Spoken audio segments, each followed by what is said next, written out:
come here, they're just like us as kids. We call this schooling, so first time they come here, we lead them in with the doors open and shut them up if they're okay, and we just let them walk out. And every day they go a little bit faster until they get up to the break. Yeah. So that one there we had in there was a bad actor the other night. Got underneath the gate. Didn't stay in very well. Got mad at us, I guess. Like I said, it's usually like 7 times, but it depends on the horse. They're all different. They're like people. Some of them might be 6 times, and some of them might be 10 times. It just depends on the animal. So it's a little tight in there. It's a little dangerous sometimes.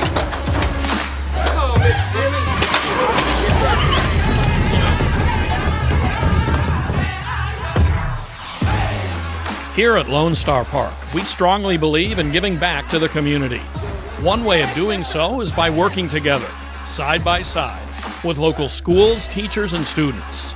We focus on education, showing students different paths to a brighter future in various jobs in the horse racing industry.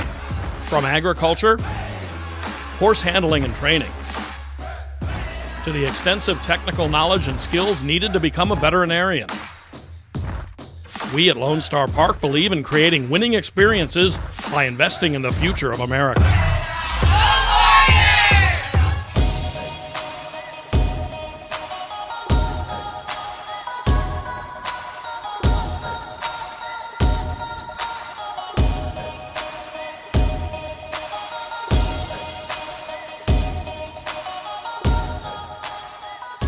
Today was the first day for a lot of our students to actually see a horse in person, and they get to touch a horse, and we even had one student got put on a horse, and so she was really excited about that. It opens up a whole new world of things that they have never experienced before. Right. The kids were really excited getting to touch the animals and brush their hair and sit on the animals, and it's just a whole new experience that they've never thought of before. Well, and it connected something that they learned previously to something that really does, that actually applies to some kind of job in the future.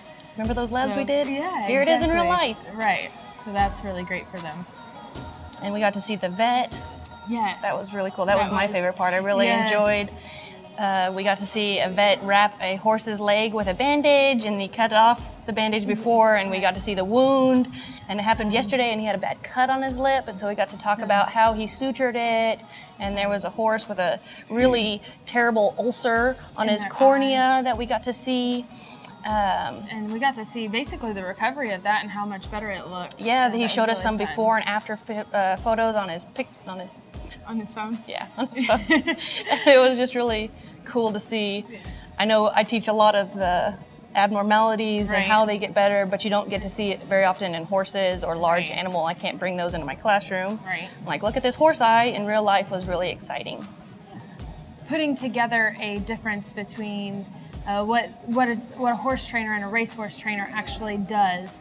They don't always, it's not necessarily just breaking the horses, but it's also they got to see the care that is taken of the horses and how much time and effort is put into how well these animals are taken care of.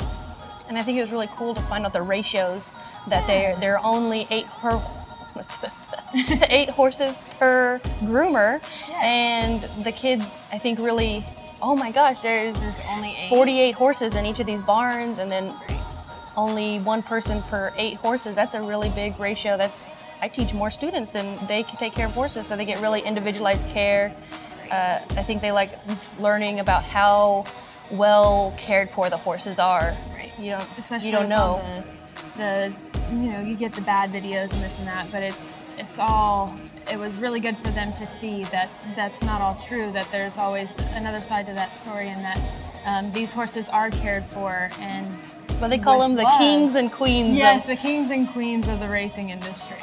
So that was great.